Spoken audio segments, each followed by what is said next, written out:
법원이 49% 인쇄 논란과 관련한 투표용지 보관 상자를 증거보전 대상으로 지정하고 현장 검증에 나섰는데요. 아무런 수확 없이 빈손으로 끝났습니다. 선관위는 상자 위치를 파악하지 못하고 있다고 하더니 뒤늦게 입장문을 내고 상자를 폐기업체에 인계했다고 해명했습니다. 조경원 기자의 보도입니다. 지방선거 당일 투표용지 부족 사태로 시민들이 투표함 반출을 저지했던 잠실 7동 제2투표소로 법원 관계자들이 남색 상자를 들고 들어갑니다. 서울시장 후보였던 김정철 개혁신당 최고위원이 법원에 제기한 증거보전 신청이 일부 인용되면서 현장 검증에 나선 겁니다. 지금부터 검증 시작합니다. 기자님들 여기까지만 촬영하시고 이제 멈춰주시길 부탁드리겠습니다. 확인하려 한 증거는 선거 당일 투표소에서 발견됐던 인쇄 매수 1,900매가 적힌 투표용지 보관 상자입니다. 30분가량 검증이 이어졌지만 해당 상자는 발견되지 않았습니다. 증거는 추가적으로 확보된 거는 없습니다. 현장은 지금 이미 다 치워져 있는 상태이기 때문에 없었고. 앞서 1,900매가 적힌 상자 모습이 공개되면서 투표지를 선거인수의 50%를 인쇄했다는 선관위 설명과 달리 49.3%만 준비했다는 논란이 불거졌습니다. 이 상자는 선관위가 보관할 의무는 없지만 선거 무효 소송이 진행될 경우 선관위의 준비 과실을 입증할 증거 가운데 하나가 될 수 있어 보전 가치가 크다는 분석이 나왔습니다. 법원은 선관위를 상대로 사실조회 절차를 거쳐 상자의 위치를 특정하고 상자를 확보하면 동부지법 청사로 옮겨 봉인한 뒤 증거로서 보관할 방침이라고 밝혔습니다. 그런데 뒤늦게 선관위가 상자를 폐기업체에 넘겼다는 입장을 내놨습니다. 앞서 선관위 관계자는 YTN과 통화에서 해당 상자의 위치를 모른다고 말했는데 선관위는 이후 입장문을 통해 투표용지 송부 때 사용한 상자는 통상 투표소를 정리할 때 자체 폐기하고 있다며 해당 상자 역시 송파구 선관위에서 지난 9일 예정대로 폐기업체에 인계한 것으로 파악됐다고 밝혔습니다. 현장 검증 하루 전에 폐기한 것을 두고는 송파구 선관위가 증거보전 대상을 사전에 인지할 수 없어 상자를 보존해야 한다는 판단을 할 수 없었다고 해명했습니다. 투표지 부족 사태 이후 유권자 수의 50%인 인쇄 하한선도 안 지킨 것 아니냐는 의혹까지 제기됐던 상황. 의혹의 시발점이 된 상자를 폐기한 선관위의 조치를 두고도 논란이 커질 것으로 보입니다. YTN 조경원입니다. 네, 6.3 지방선거 투표용지 부족 사태로 서울 잠실 지역의 개표소 시위가 계속되는 가운데 관할인 민소영 서울 송파구 선거관리위원장이 사임했습니다. 중앙선관위는 민 위원장 사의 표명에 따라 서울시 선관위가 그제 해촉했다면서 당분간 김한광 부위원장이 직무대행을 맡게 됐다고 밝혔습니다. 서울 동부지방법원 수석 부장판사인 민 위원장은 지난 2월 28일에 위촉됐고요. 노태학 전 중앙선관위원장과 함께 투표용지 부족 사태 관련 직무 유기 등의 혐의로 경찰에 고발된 상태입니다.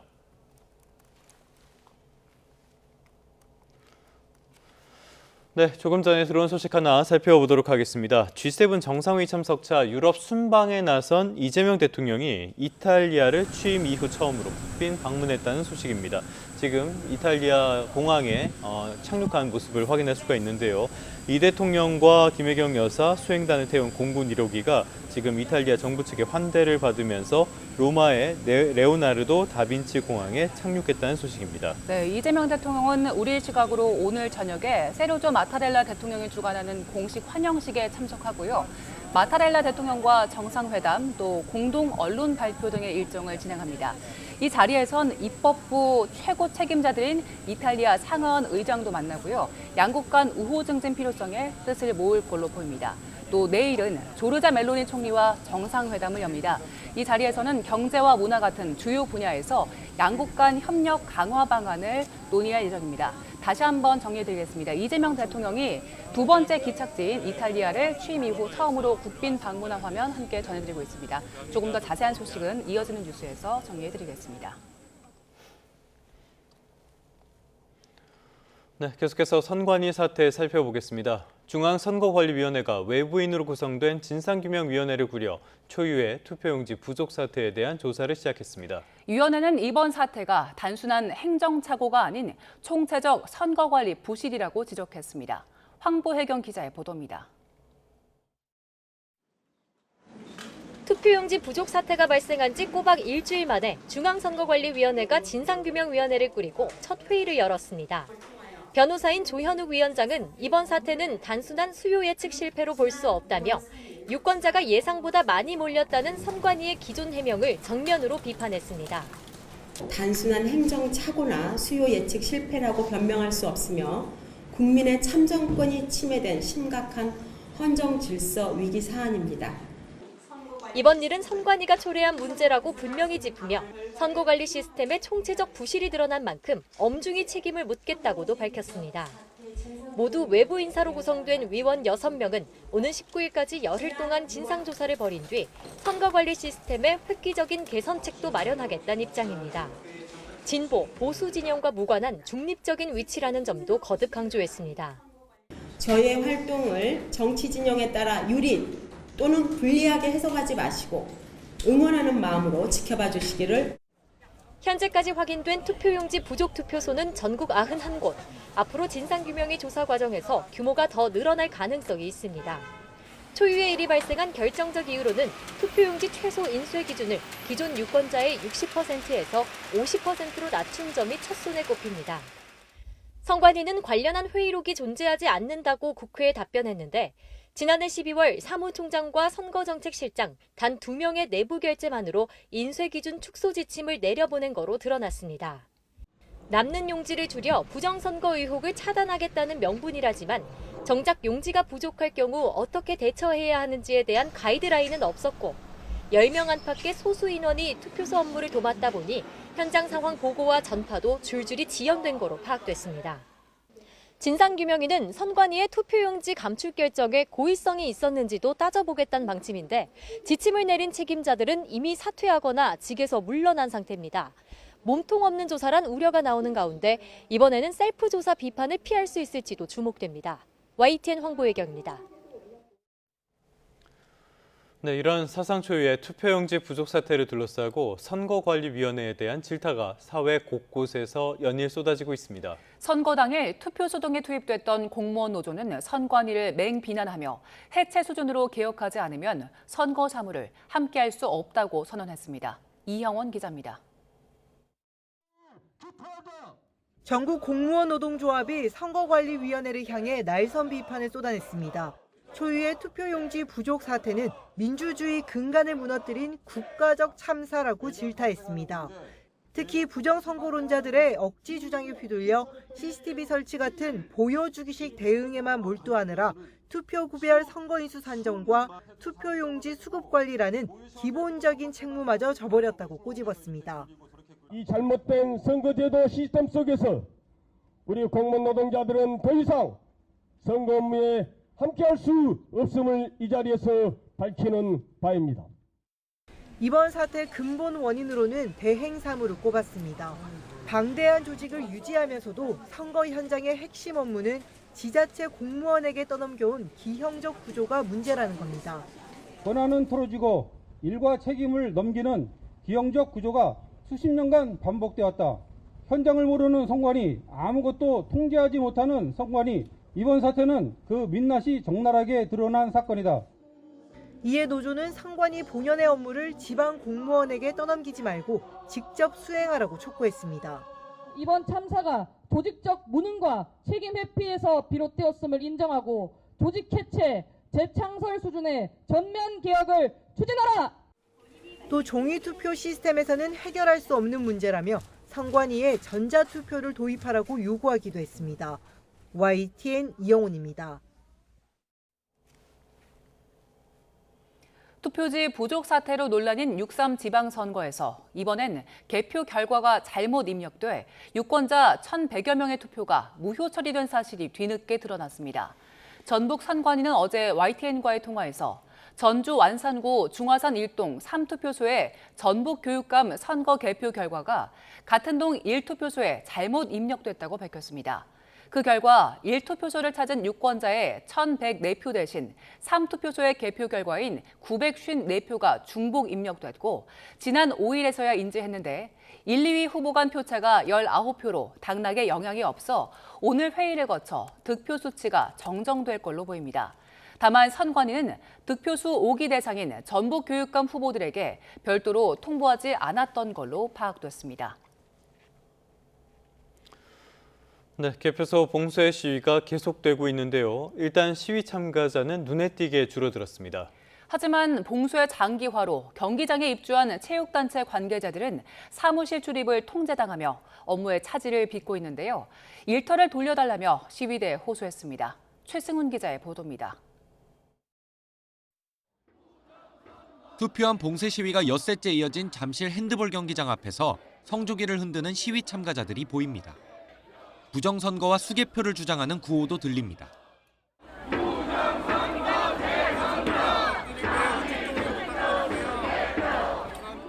참가자 숫자는 눈에 띄게 줄어든 모습이었습니다.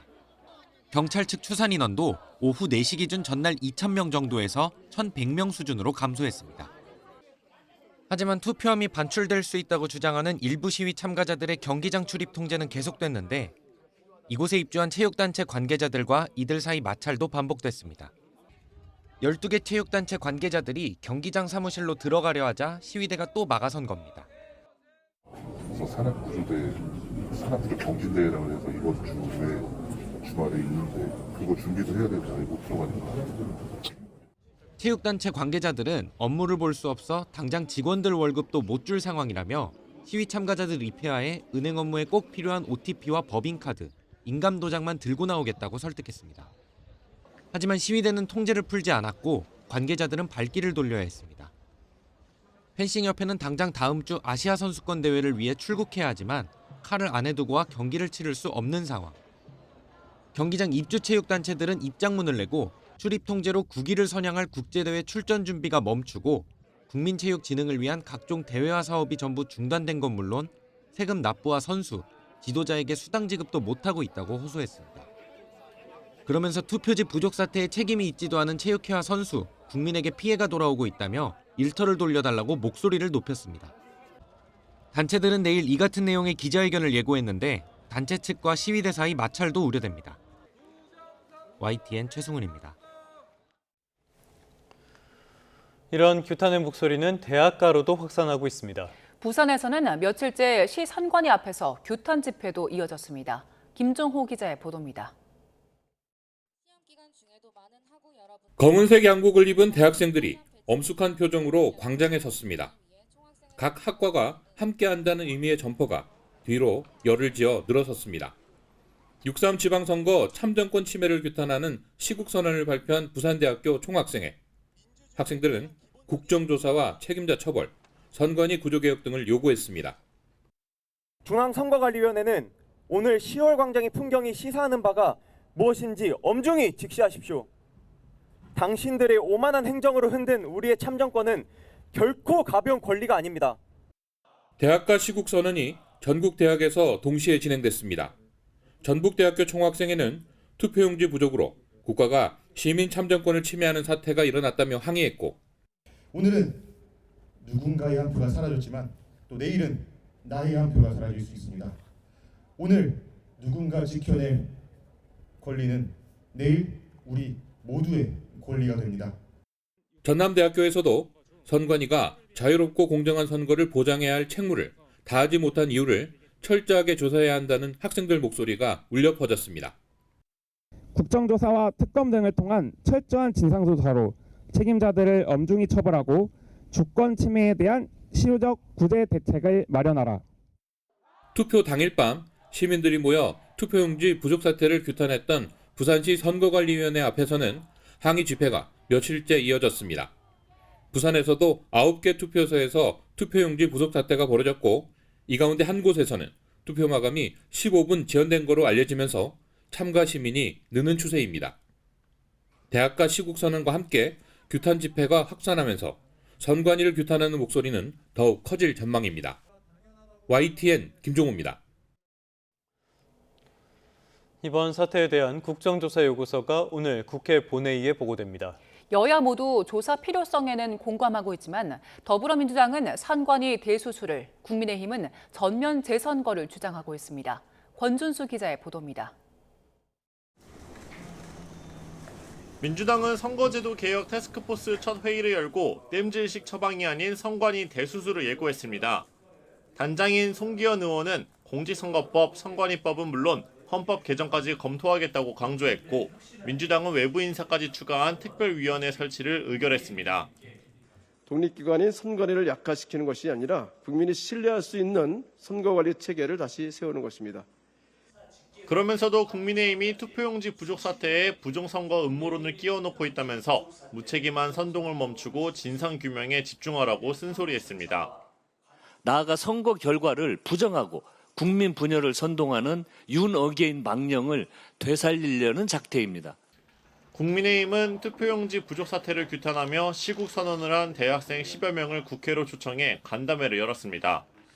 무너진 선거 시스템 때문에 학점도 포기하고 시험 기간 거리로 나섰다는 청년을 상대로 장동혁 대표는 전국 재선거를 실시하는 것만이 무너진 민주주의를 다시 세우는 길이라고 강조했습니다. 국민들의 분노가 그때까지 기다리기 어렵습니다. 빼앗긴 내 한 표, 지금이라도 재선거를 통해서 다시 돌려받고 싶다는 것이 국민들의 요구입니다. 국민의힘은 또 민주당과 친여 성향 인사들은 국민의 문제 제기를 음모론으로 몰고 탱크로 밀어야 한다는 취지의 말까지 했다면서 시민의 극우 낙인을 찍는다고 무너진 신뢰가 회복되는 건 아니라고 직격했습니다. 여야 논의가 일주일째 공전하는 사이 제1야당 국민의힘 원내사령탑이 선출되면서 국정조사 움직임도 급물살을 타게 됐습니다. 국회는 오늘 오전 본회의에 국정조사 요구서를 보고받고 특별위원회 구성에 나설 예정입니다. 국민 주권의 완전한 보장을 위한 국회가 해야 될 역할을 다할 것입니다. 민주당과 국민의힘이 이미 국정조사에 일정 부분 공감대를 형성한 만큼 특위 구성 협상도 빠르게 진행될 전망입니다. YTN 권준수입니다.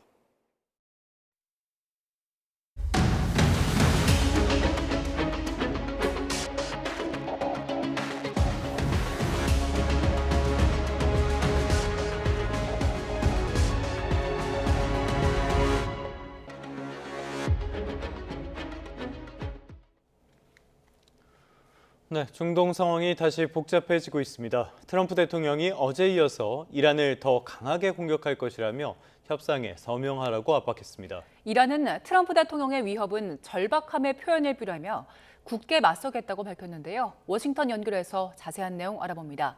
홍상희 특파원, 어제 미국과 이란이 보복 공격을 주고받은 상황에서 트럼프 대통령이 추가 공격을 예고했다고요? 네, 백악관에서 기자들과 만나 어제에 이어 오늘 이란에 더 강한 타격을 가할 거라고 말했습니다. 이란이 혹시 TV를 켜지 않았을까 봐 알려주겠다면서 미 육군 아파치 헬리콥터 격추에 대한 보복을 계속하겠다는 뜻을 밝혔습니다. 앞서 폭스뉴스와의 인터뷰에서 말한 이란의 발전소나 교량에 대한 공격이 임박했다는 발언에 대해 묻자 지금 답하지는 않겠지만 자신은 그것들을 무력화할 수 있다고 말했습니다. 이란에 대한 추가 공격 경고와 함께 협상이 완전히 끝났다면서 합의문에 서명하라고 독촉도 했는데요. 트럼프 대통령의 발언 먼저 들어보시죠. We have a fully negotiated, but they're tapping, and I said, all right, let's give them a couple of more days. They're tapping because it's a meaningful paper. They know when they sign that paper, it's meaningful. 결국 합의를 하지 않으면 공격을 계속하겠다는 압박입니다. 이란은 핵무기를 보유하지 않기로 동의했다면서 버락 오바마 전 대통령의 이란 핵 합의를 비난하기도 했습니다. 당시 핵 합의는 최악이었다면서 만약 자신이 집권 일기 이란 핵 합의에서 탈퇴하지 않았다면 이란이 지금쯤은 핵무기를 가졌을 거라고 주장했습니다. 네, 미군이 호르무즈 해협 통항을 지원하는 비밀 작전을 수행해서 시장에 상당한 원유를 공급했다라는 주장도 했네요. 네, 트럼프 대통령은 오늘 처음 발표하는 내용이라며 호르무즈 해협에서 매일 상당한 석유를 끌어냈다고 말했습니다. 지난달부터 미군의 비밀 군사작전을 지시해 호르무즈 해협에서 민간 선박 통항을 지원해왔다고 주장했습니다. 미군 작전으로 200척이 넘는 상선이 호르무즈 해협을 안전하게 통과했고 1억 배럴 이상의 석유가 시장에 공급됐다고 밝혔는데요. 이 발언도 들어보겠습니다. Now that they figured it out, I can tell you, it was very hard for me. I wanted to say it so badly, but it was millions of barrels of oil has come out. And that's why it's at $85, $90 a barrel instead of $250. 트럼프 대통령은 지난달 4일 호르무즈 해협에 갇힌 선박들이 무사히 빠져나올 수 있도록 지원하는 해방 프로젝트에 나섰다가 하루 만에 중단을 선언했는데요. 오늘 발언을 보면 해방 프로젝트를 비밀리에 계속 진행해 온 것으로 보입니다. 트럼프 대통령은 이런 노력은 이란이 아닌 미국이 호르무즈 해협을 통제하고 있기 때문에 가능한 것이었다면서 이란의 군과 경제가 무너졌고 이란은 끝났다고 주장했습니다. 네, 이란은 어떤 반응을 보이고 있습니까? 네, 트럼프 대통령의 위협이 절박함의 표현이라고 평가절하했습니다. 마수드 페제시키안 이란 대통령은 트럼프 대통령이 이란 발전소 등을 공격할 수 있다고 말한 건 힘의 과시가 아닌 절박함이라고 말했는데요. 전쟁도 평화도 아닌 상태에서 벗어나야 한다면서 이 트럼프 대통령의 위협에 굴복하거나 항복하지 않겠다고 밝혔습니다. 이란 대통령의 말도 들어보겠습니다. اما اینجوری هم نی اگر خواستن اونها نسبت به عزت ما خاک ما و سرزمین ما تجاوز کنن ما تسلیم خواهیم شد یا کوتاه خواهیم اومد خواب یه چنین چیزی رو ببینن 이 چیزی نیست که ما بخوایم کوتاه بیایم. 이란군 수석 대변인도 트럼프 대통령이 위협할 때마다 이란은 입을 후려칠 정도로 응징을 해왔다면서 이 발전소를 공격한다면 강하게 응징할 거라고 강조했습니다. 월스트리트저널은 미국과 이란의 이번 군사 충돌로 새로운 위험한 국면을 맞게 됐다고 보도했는데요. 특히 이란 이슬람 혁명수비대가 현장 지휘관들에게 작전 자율권을 부여하는 이른바 모자이크 방어 전략에 나서면서 우발적 충돌 위험이 커지고 있다고 분석했습니다. 지금까지 워싱턴에서 전해드렸습니다. 네, 조금 전에 들어온 속보 하나 전달드리도록 하겠습니다. 조금 전에 전해드린 소식과 일맥상통하는 내용인데요. 피트 헤그세스 국방장관이 미국이 수요일 이란 내 핵심 시설들을 폭격할 것이라고 말했다고 로이터 통신이 보도했다는 내용입니다. 헤그세스 장관은 이란을 오늘 밤 강하게 타격할 거라면서 미 중부사령부는 오늘 밤에 바쁜 밤을 보내게 될 것이라고 말했는데요. 이 핵심 시설들이 어떤 건지는 다시 한번 살펴볼 필요가 있겠습니다. 만약에 교량이나 발전소를 이야기하는 거라면 또 국제법 위반의 문제가 될 수 있기 때문에 어떤 내용을 담은 것인지는 조금 더 자세한 내용이 들어오는 대로 다시 한번 전해드리도록 하겠습니다. 이란 전쟁의 여파로 미국 소비자 물가가 3년 1개월 만에 가장 크게 상승했습니다. 트럼프 대통령은 전쟁이 끝나면 급락할 거라고 주장했는데요. 뉴욕 연결해서 자세한 소식 알아봅니다. 이승윤 특파원, 미국 내 인플레이션 우려가 이제 현실이 됐네요. 네, 그렇습니다. 미국 노동부 노동통계국은 5월 미국의 소비자 물가지수 CPI가 1년 전보다 4.2% 상승했다고 발표했습니다. 지난 2023년 4월에 4.9% 이후 3년 1개월 만에 가장 높은 상승률이고 전월보다는 0.5% 올랐습니다. 전쟁 전인 2월 2.4%에 머물렀던 미국 소비자 물가 상승률은 호르무즈 해협 봉쇄 장기화에 따른 고유가로 3월 3.3%, 4월 3.8%에 이어 5월 들어서도 오름폭이 확대되는 모습입니다. 세부 항목별로 보면은 에너지 가격이 전월 대비 3.9% 올라 월간 지수 상승에 60%의 영향을 미쳤는데 휘발유 가격 상승률은 전월 대비 7%나 됐습니다. 실제로 오늘도 중동 지역 군사적 긴장이 고조되면서 뉴욕 유가는 2.1% 상승했습니다. 다만 단기 변동이 큰 에너지, 식품을 제외해 물가의 기조적인 흐름을 더 잘 반영하는 근원 CPI는 각각 전년 대비 2.9%, 전월 대비 0.2% 올랐습니다. 이란 전쟁이 4개월째 접어든 가운데 미국과 이란 간 종전 협상이 길어지면서 고유가발 소비자 물가 상승 압력은 당분간 지속될 전망입니다.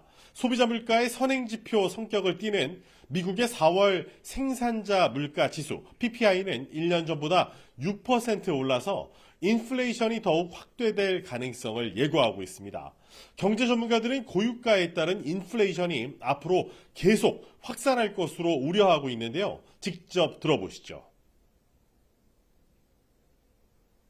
Transportation costs, shipping costs impacts almost all goods and services in some way. But, shelter costs, those are another factor here. 네, 트럼프 대통령의 반응도 있었습니까?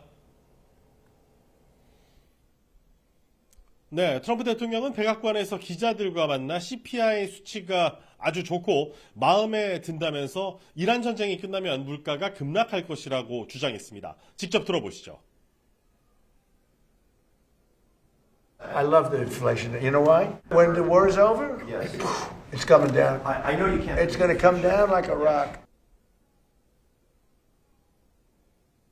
하지만 뉴욕 증시의 반응은 확연하게 달랐습니다.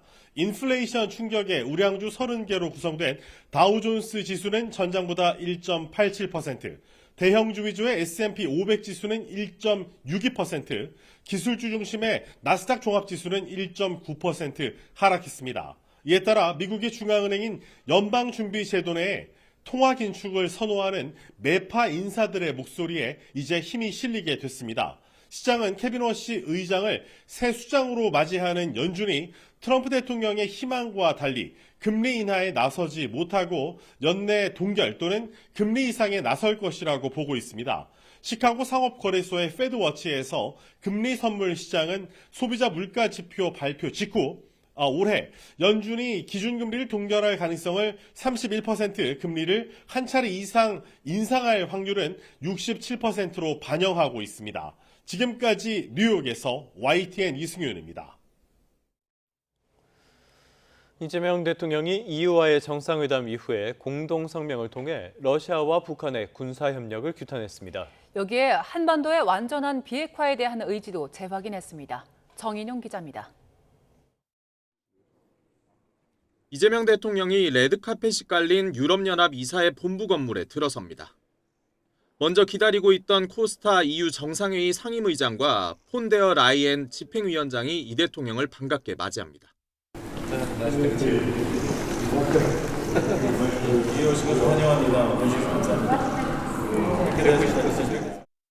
우리나라 정상이 EU와의 양자 외교를 위해 벨기에 브뤼셀을 찾은 건 8년 만입니다. 이 대통령은 정상들과 회담을 통해 36개 항목이 담긴 공동 성명을 채택했습니다. 성명에는 러시아의 우크라이나 침략 전쟁을 지속 가능케 하는 북한의 불법적 군사협력을 강력 규탄한다는 내용이 담겼습니다. 또 북핵 문제의 우려와 한반도의 완전한 비핵화 의지를 재확인하는 데에도 뜻을 같이 했습니다. 북핵 문제 해결과 한반도 평화 정착을 위해 유럽연합의 변함없는 지지와 건설적인 역할을 당부드렸고 우리 양측이 함께 협력해 나가기로 뜻을 모았습니다. 중동 전쟁에 대해서도 의견을 나눴는데 호르무즈 해협 내 항행 자유와 안전한 통항을 위해 모든 이들이 국제법을 전적으로 존중할 필요가 있다고 강조했습니다. 경제 분야에선 디지털 통상협정 정식 서명으로 경제 동맹을 가속화하고 경제 안보와 산업 정책 공조를 위해 고위급 경제 대화를 신설하기로 했습니다. 이 대통령은 특히 EU가 추진하는 철강 무관세 쿼터 축소 문제에 대한 우려도 표한 것으로 전해졌습니다. 이에 앞서 이 대통령은 수교 125주년을 맞은 벨기에와 첫 정상회담을 열고 전략산업 협력 확대 의지를 다졌습니다. 특히 배터리, 소재, 에너지 분야에서 양국 기업 간 투자가 지속 확대되어 향후 전략산업 중심으로도 협력이 확대되도록 관심을 갖고 지원해 나가기로. 양측은 이번 방문을 계기로 체결된 중소기업 협력 양해각서를 통해 양국 중소기업이 동반 성장을 할 수 있도록 노력하기로도 했습니다. YTN 정인용입니다. 시진핑 주석은 7년 만에 방북에서 북핵에 침묵하고 그동안 중시해왔던 대북 제재마저 아랑곳하지 않는 모습을 보였습니다. 2019년부터 제3의 길을 모색해온 김정은 북한 국무위원장이 러시아와 밀착을 지렛대로 삼아 중국의 태도 변화를 끌어냈다는 분석도 나옵니다. 베이징에서 강정규 특파원이 보도합니다. 올해 첫 출국 외교로 7년 만에 방북한 시진핑 중국 국가주석. 비핵화 문제엔 끝내 침묵했습니다. 대신 국경지역 통상구 전면 개방을 비롯한 경제협력 활성화를 제안했습니다. 중국의 수건 사업인 두만강을 통한 동해 진출을 염두에 둔 거로 풀이됩니다. 북한과 합작이나 신규 투자와 개발을 금지한 유엔 안보리 대북 제재 위반 소지가 제기되는 대목입니다. 加强对新时期顶层设计和战略指引，推动中朝关系与时俱进，得到更大的发展。 외교, 법 집행, 군대 교류 강화도 마찬가지. 중국의 대북 정책에 근본적인 변화가 엿보입니다. 군사 협력이나 해외 노동자 파견 등 민감한 대북 제재와 맞닿아 있는 현안을 거침없이 꺼내든 겁니다. 외교 고립 탈출이나 러시아 견제를 넘어 북한을 반미연대의 전략 파트너로 끌어올렸습니다. 두 나라가 자주와 정의를 위한 역사의 오른편에 언제나 함께 서 있으며 그 어떤 국제 정세의 격변 속에서도 앞서 2019년 미국과 핵 담판 불발 이후 김정은 위원장은 시 주석을 초청해 돌파구를 찾는 듯했습니다. 그러나 중국은 북한의 핵 도발이 불편했고 북한도 제재에 얽매이는 중국의 불만이 쌓여갔습니다. 결국 북한은 우크라이나 파병 카드로 러시아와 손잡았습니다. 국제사회 제재도 아랑곳하지 않는 급속 밀착이 결국 중국의 태도 변화를 이끌어낸 셈입니다. 물론 중국도 트럼프 2기 출범과 관세 전쟁, 이란 공습 등 격변 속에 전략적 실리를 택했을 뿐입니다. 한반도에 신냉전의 먹구름이 들이우는 가운데 우리 정부의 고심도 깊어질 거로 보입니다. 베이징에서 YTN 강정규입니다. 연일 크게 덥지 않아 활동하기 수월합니다. 오늘도 이맘때 초여름 날씨 생각하시면 되겠는데요. 다만 오후부터는 전국 곳곳에 요란한 소나기 예보가 나와 있어 우산 챙기셔야겠습니다. 오늘 저녁까지 서울을 비롯한 중부와 전북, 영남 일부 지역에 5에서 30mm의 소나기가 예상됩니다. 특히 강원 영서 지방은 최고 50mm의 소나기가 시간당 20mm 안팎으로 강하게 쏟아질 수 있겠고요. 또 벼락과 돌풍, 우박을 동반하는 곳이 있어 주의하셔야겠습니다. 오늘 소나기가 내리지 않을 때는 하늘에 구름만 다소 지나겠고요. 낮 동안 자외선이 매우 강하겠습니다. 오늘 아침 어제보다 선선하게 시작하고 있습니다. 현재 서울 기온은 16.7도, 청주 18도, 부산 20.2도를 나타내고 있습니다. 한낮에는 대체로 어제와 비슷하겠는데요. 서울 27도, 광주 27도, 대구 29도까지 올라 일교차가 크게 벌어지겠습니다. 날씨였습니다.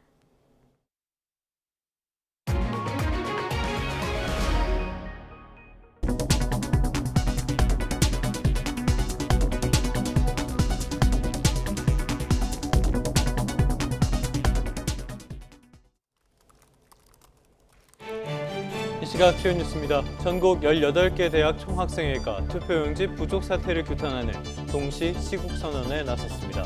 학생들은 6월 민주항쟁 정신을 계승해 참정권을 지키겠다며 철저한 진상규명과 선관위 쇄신을 요구했습니다.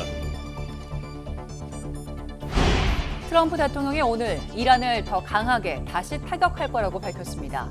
그러면서 헬기 격추 사건 때문에 그렇게 할 권리가 있다고 생각한다고 말했습니다. 벨기에 총리와 유럽연합, EU 정상들과 잇따라 회담한 이재명 대통령이 이탈리아에서 두 번째 유럽 순방국 일정을 진행합니다.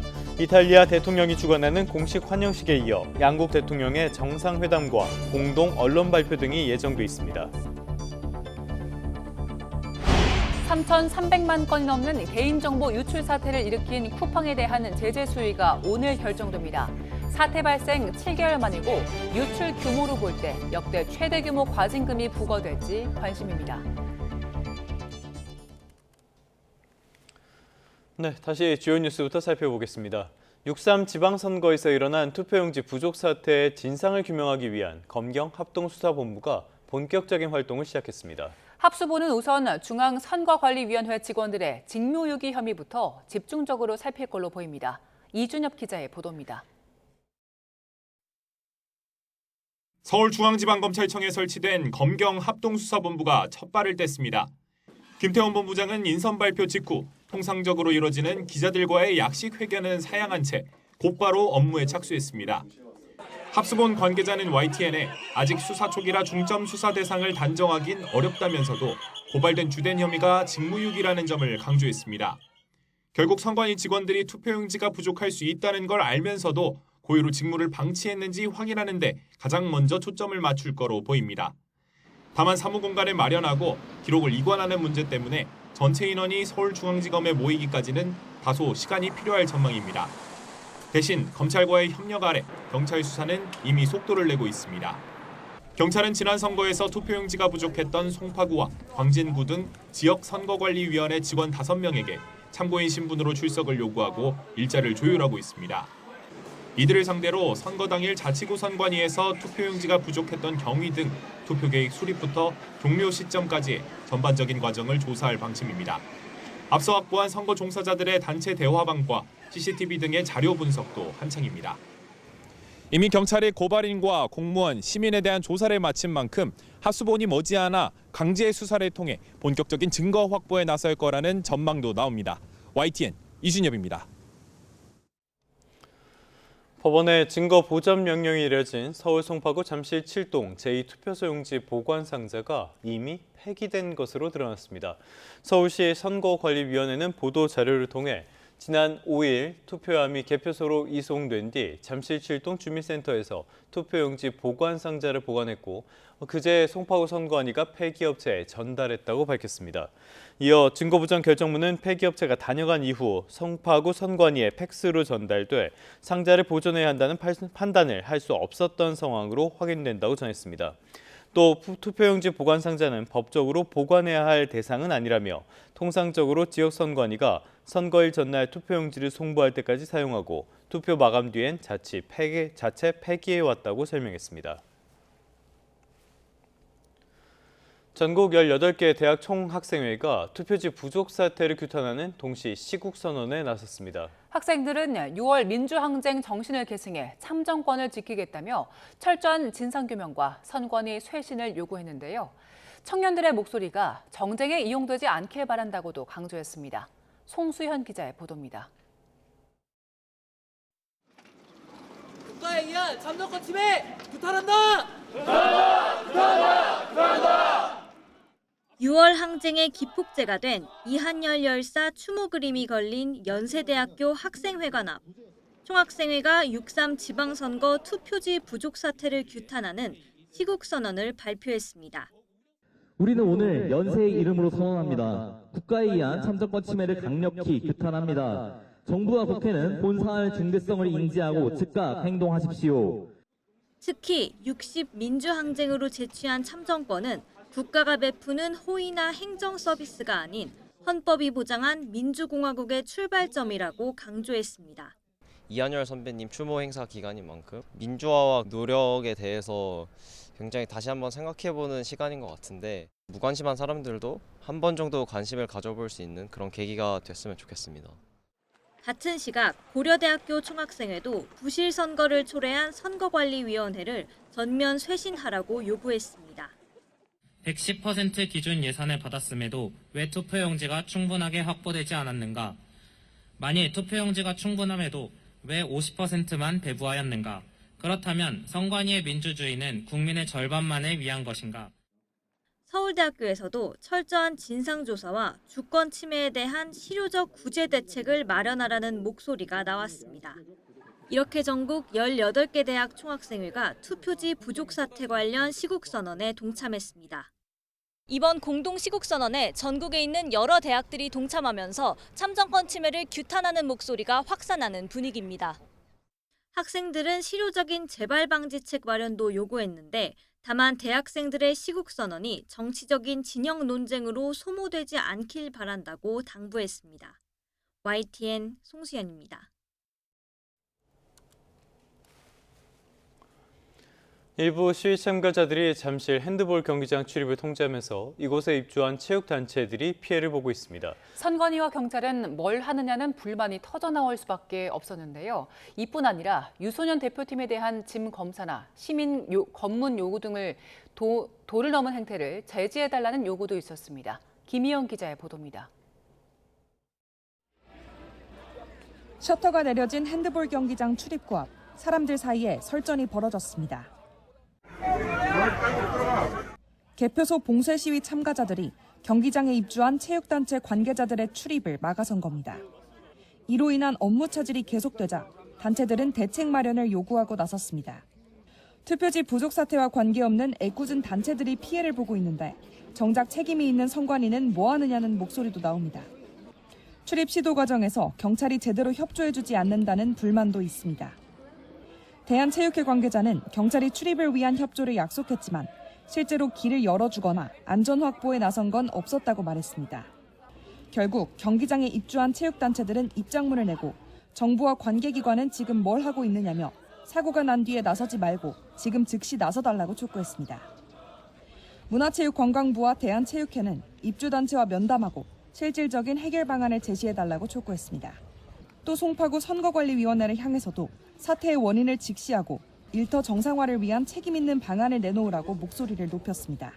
어떤 법적인 절차 없이 타인의 출퇴근을 막는 거는 업무방해에 해당할 소지가 있다라는 게 정당한 평가고, 방법 또는 법익의 균형성 이런 것들을 감안했을 때 무리했다 평가하면 처벌의 소지가 있죠.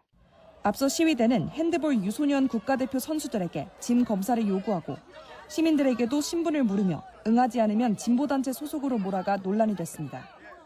경찰은 이 같은 행위에 대해 엄정 대응 방침을 밝혔지만 현장에서는 경찰 대응에 아직 눈에 띄는 변화가 없다는 지적이 나옵니다.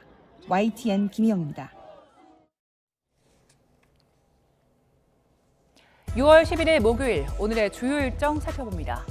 6.3 지방선거 당시 발생한 투표용지 부족 사태에 대한 국정조사 요구서가 오늘 오전 국회 본회의에 보고됩니다. 지난 8일 국정조사 요구서를 각각 제출한 여야는 철저한 진상규명 필요성에는 공감하고 있지만 조사 대상과 범위 등을 놓고는 이견을 보이고 있습니다.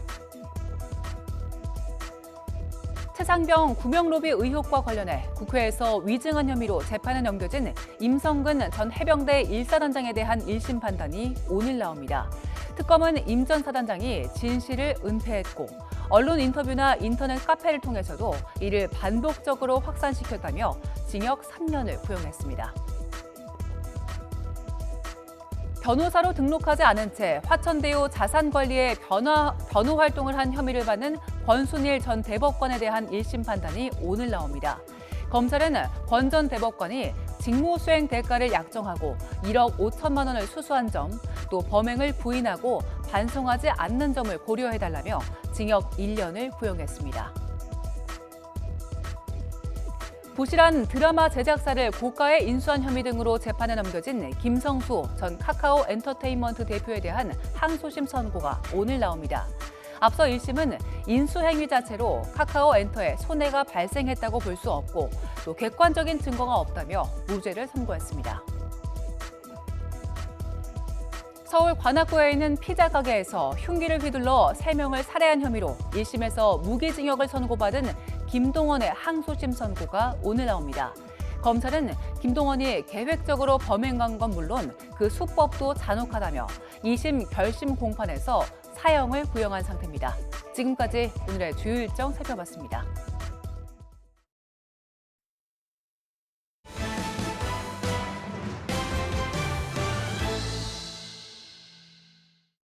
네, 정치권 소식입니다.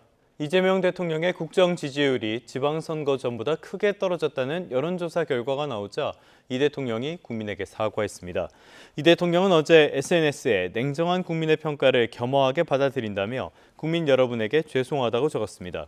이어 더 낮은 자세로 더 겸손하게, 더 넓게 벌리고 더 많이 포용하며 더 열심히 하겠다고 강조했습니다.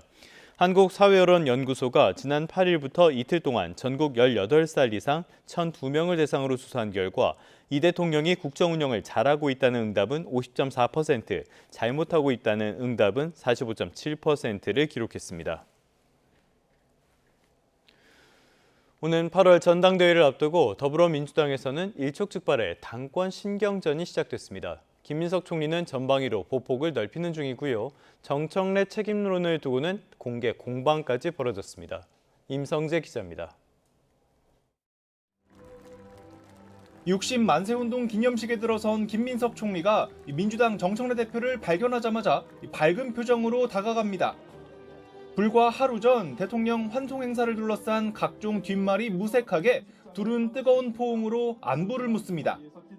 김 총리는 3시간 뒤 여의도에서 조정식 신임 국회의장과의 투샷으로 국회 복귀를 예고했습니다. 7월 4일 날 이제 정식 임기 1년이 되는데 그 기간을 대거 없이 마치고 돌아올 준비를 하고 있습니다. 보폭을 넓히는 김 총리 행보와 맞물려 차기 당권을 두고 대리전 성격의 전초전이 불붙었습니다. 선거 이후 처음 열린 최고위원회의에서 비당권파는 지방선거 책임을 지도부 실책으로 돌리며 사실상 정청래 대표를 겨냥했습니다. 생사를 도려내는 혁신으로 유능한 집권 여당으로 다시 태어나지 못하면 정권 재창출에 실패할 수 있습니다. 당권파 최고위원들도 물러서지 않았습니다. 제사 지내는 마음으로 죽도록 싸운 동지를 조롱하는 행태는 바람직하지 않다면서 면전 비난을 삼가달라고 애둘러 촉구했습니다. 비난과 비판을 하는 것은 참 쉬운 일입니다. 침묵하는 이의 고뇌가 더 무겁다는. 하지만 양측의 총성 없는 전쟁은 회의장 밖에서도 이어졌습니다. 정청래 대표가 임명한 대변인은 유튜브에서 한 이 발언이 논란이 됐는데 그러니까 우리가 윤석열을 보면서 윤석열이 누구 찍어서 당대표 시키고 엄청 욕을 했었는데 대통령이 지금 그거 하시는 건가? 종일 문매를 맞은 끝에 사퇴했습니다. 정 대표의 전당대회 불출마, 즉 연임 포기를 촉구하는 목소리도 보다 구체화하고 있습니다. 왜냐하면 대통령의 메시지와 생각은 분명하거든요. 소위 말해서 정청래 대표 연임 불가론이거든요. 김민석 총리의 임박한 친정 복귀와 정청래 대표의 연임 고심이 맞물리면서 당분간은 거대 집권 여당의 당권 투쟁이 여야 공방만큼이나 크게 들려올 것으로 보입니다. YTN 임성재입니다. 국민의힘의 신임 원내대표로는 예상대로 PK 3선 정점식 의원이 선출됐습니다. 결선까지 가는 승부 끝에 경쟁자들을 물리친 정 원내대표는 당의 단합을 강조했습니다. 김철희 기자입니다. 이변은 없었습니다.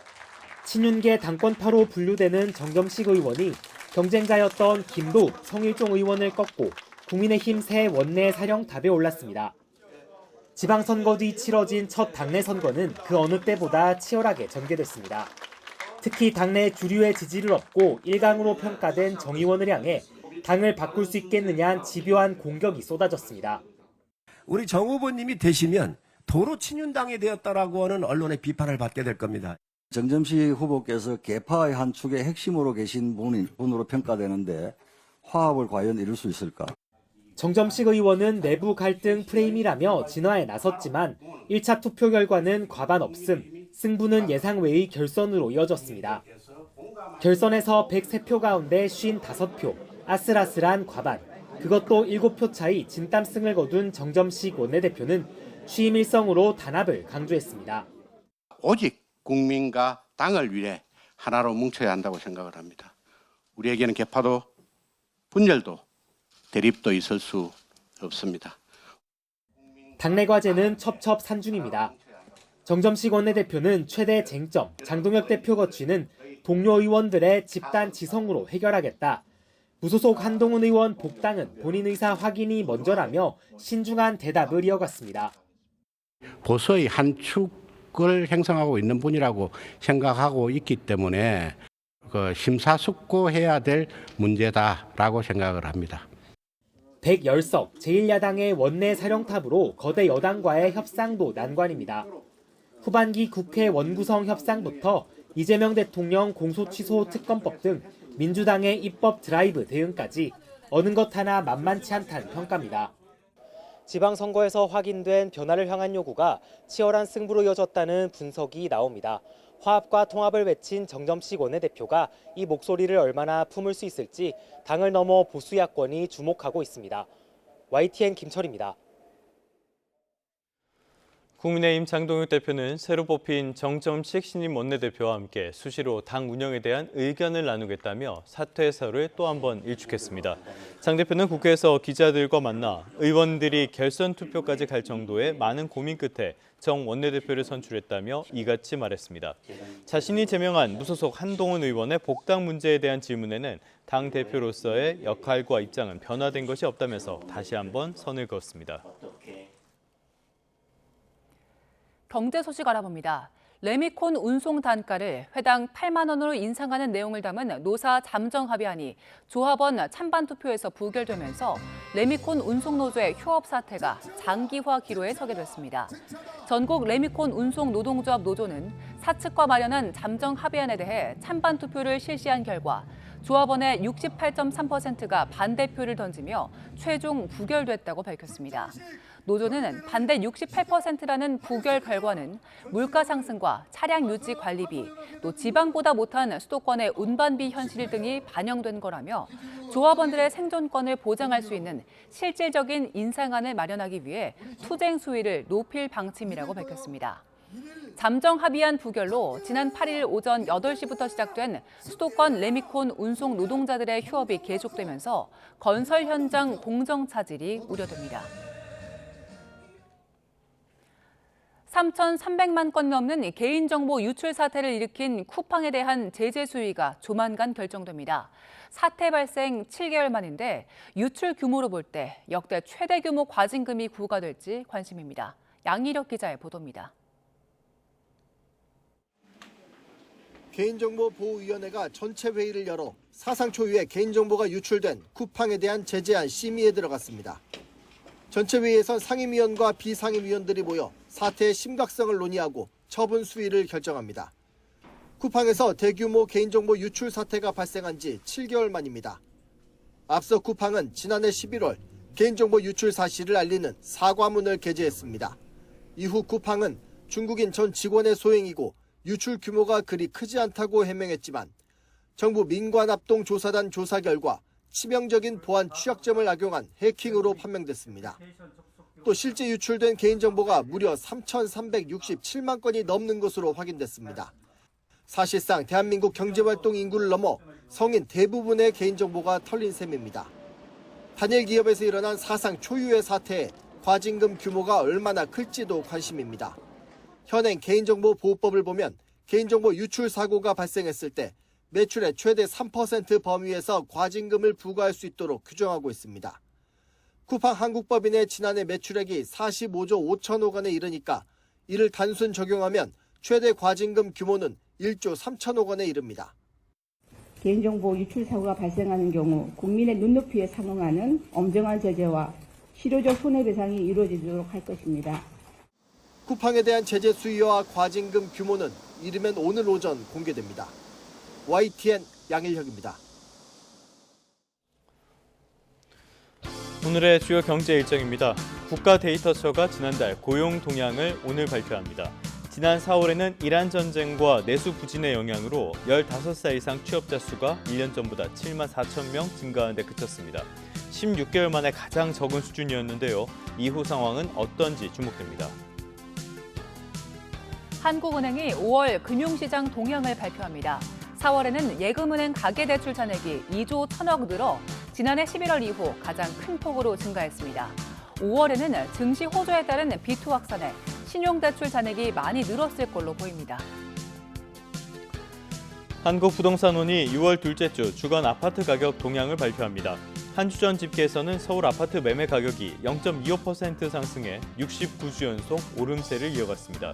대규모 성과급을 받는 반도체 회사의 셔틀이 다니는 지역으로 주목받는 화성, 동탄구 아파트값의 오름폭도 관심사입니다. 지난주에는 0.6% 올라 전국에서 오름세가 가장 컸습니다. 서울 강남권에 2만 가구 규모 주택을 공급하기 위한 절차에 속도가 붙고 있습니다. 국토교통부는 오늘 서울 서초구 우면동 일대에 있는 193제곱미터 규모 서리풀 2지구를 공공주택지구로 지정 고시합니다. 오늘의 주요 경제 일정 살펴봤습니다. 다음 소식입니다. 국방부가 12.3 불법 계엄의 주축 노릇을 했던 국군 방첩사령부 해체안을 확정했습니다. 기능을 분산하고 또 민주적 통제를 강화해서 군의 정치개혁 소지를 원천 차단하겠다고 밝혔습니다. 나혜인 기자입니다. 국방부가 발표한 방첩사 해체안은 올해 초 민관군 자문위원회가 권고한 내용을 대부분 따랐습니다.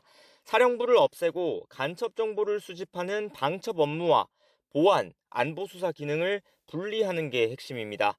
이를 나눠 맡기 위해 국방방첩본부와 보안지원단이 창설되고 수사 기능은 기존 국방부 조사본부로 이관됩니다.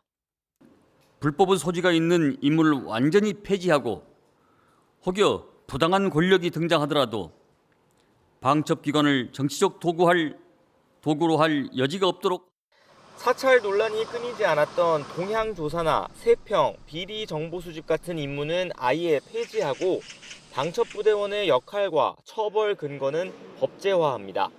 국방장관 직속으로 민간 전문가로 구성된 준법 감찰위원회를 설치하고 방첩본부 감찰실장에 외부 공무원을 앉히는 등 민주적 통제도 강화합니다.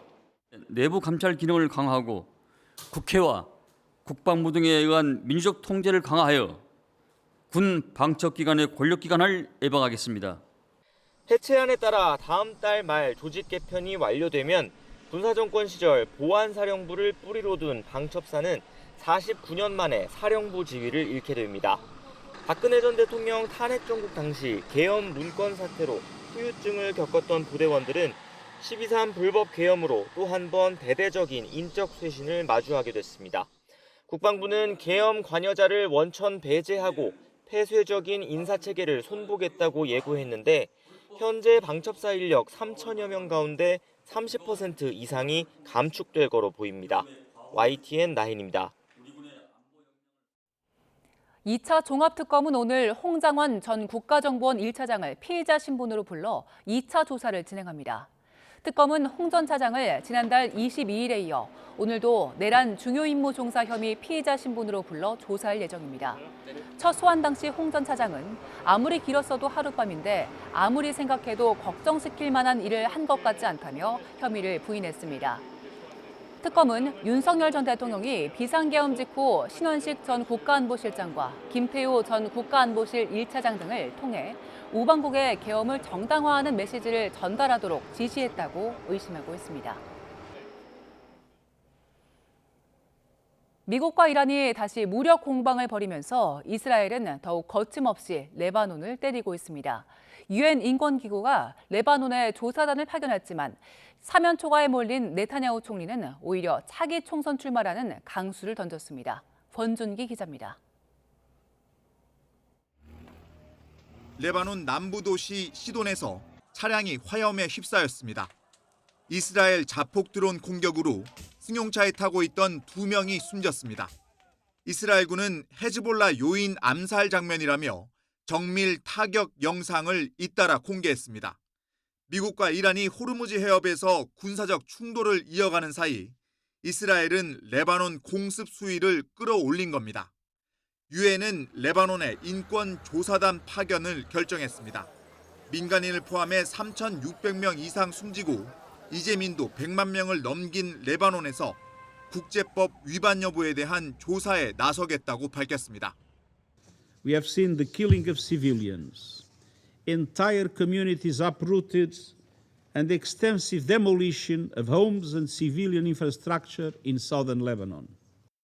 하지만 네타냐후 이스라엘 총리가 신경 쓰는 건 국내 강경파들의 목소리입니다. 최근 트럼프 대통령의 레바논에 대한 공격 자제 요청을 받아들였다는 극우 진영 비판에 지지율도 급락하면서 정치적 위기를 맞고 있습니다.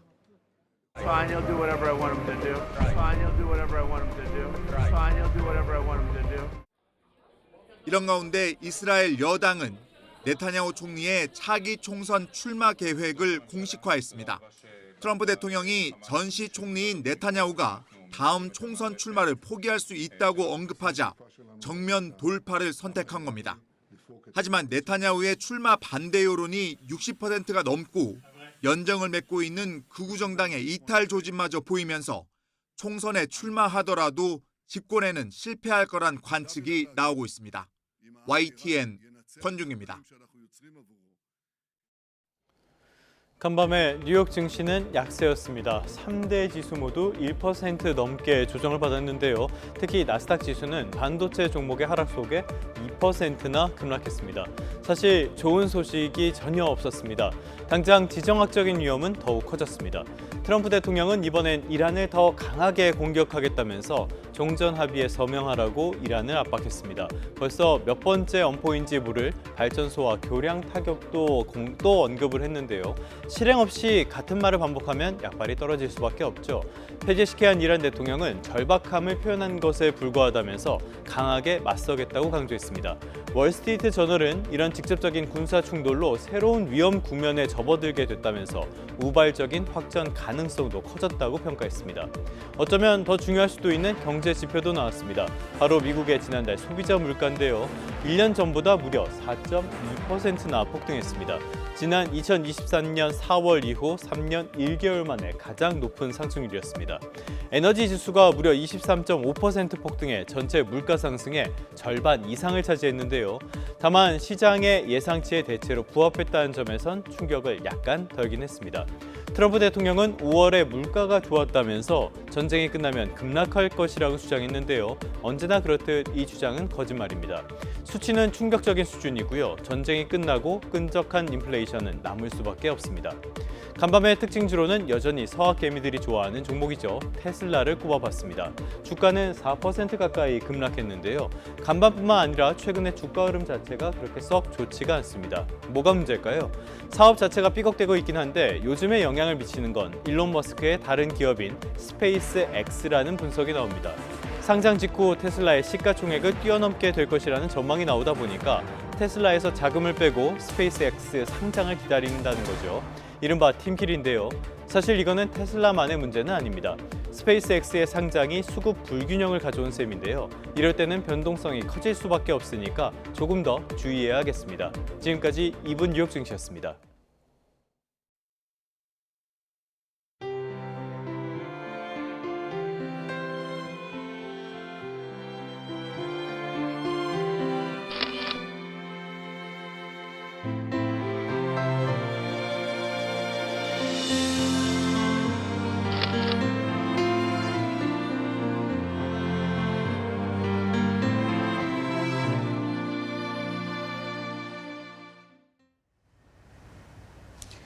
선선한 바람결에 쾌적함이 감도는 아침입니다. 현재 서울 기온은 16.3도로 어제 같은 시각보다 2도가량 낮은데요. 한낮에는 27도로 이맘때 초여름 날씨를 보이겠습니다. 오늘 심한 더위는 없겠지만 전국 곳곳에 요란한 소나기 예보가 나와 있어 참고하셔야겠습니다. 현재 내륙을 중심으로 방무가 낀 곳이 있습니다. 낮 동안에는 전국 하늘에 구름만 가끔 지나겠고요. 오후부터 저녁 사이 서울을 비롯한 중부와 전북, 영남 일부 지역에 5에서 30mm의 소나기가 예상됩니다.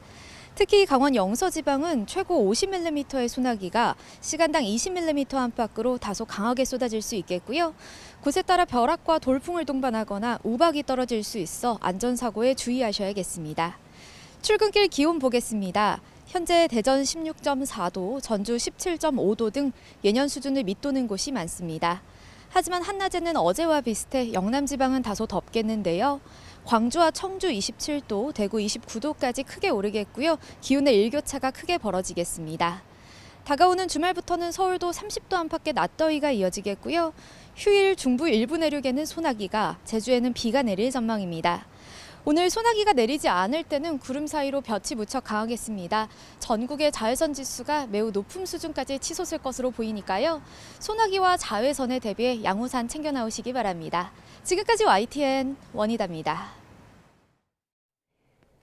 뉴스타트 3부 잠시 뒤에 이어집니다.